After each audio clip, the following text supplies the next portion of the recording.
One of the problems that I faced recently is creating of a physics demonstration for the final project in one of my classes. My partner and I realized that we had about 2 weeks left, and we were kind of panicking because we didn't think we'd have enough time to finish in the way that we wanted to.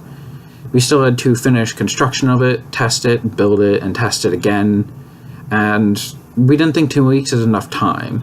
Somehow we were able to find 5 or so hours a night for 2 weeks, and we just worked on it. If it broke, we fixed it, and then we tested again, and then testing it broke it, and then we fixed it again. And we did this for like 2 weeks, and by the end of the 2 weeks, we had a working demonstration, and it made us feel really good that we were able to put in the work, and we were able to achieve the results even though we didn't originally think that we had the time.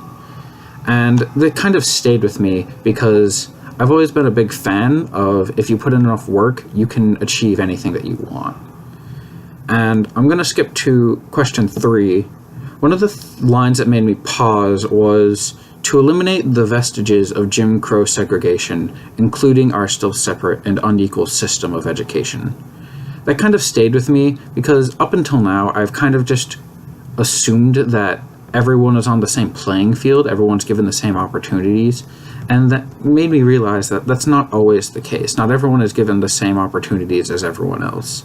And so you can try working your hardest at something, and you will not be able to go as far just because the same doors weren't open to you as they were to someone else. And that kind of came in conflict with my idea of the project, because if you just put in enough work, you can achieve anything, right? But that's not always the case.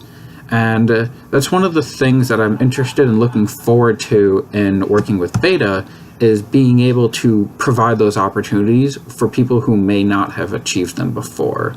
And I feel like the best way to measure that success isn't by grades or something like that. I think the best way is to figure out how prideful the student is in their work. If they realize that they put in as much effort as they can, and they take away from that something like I took away from my project, and they just feel so proud, regardless of, the opportunities they were given.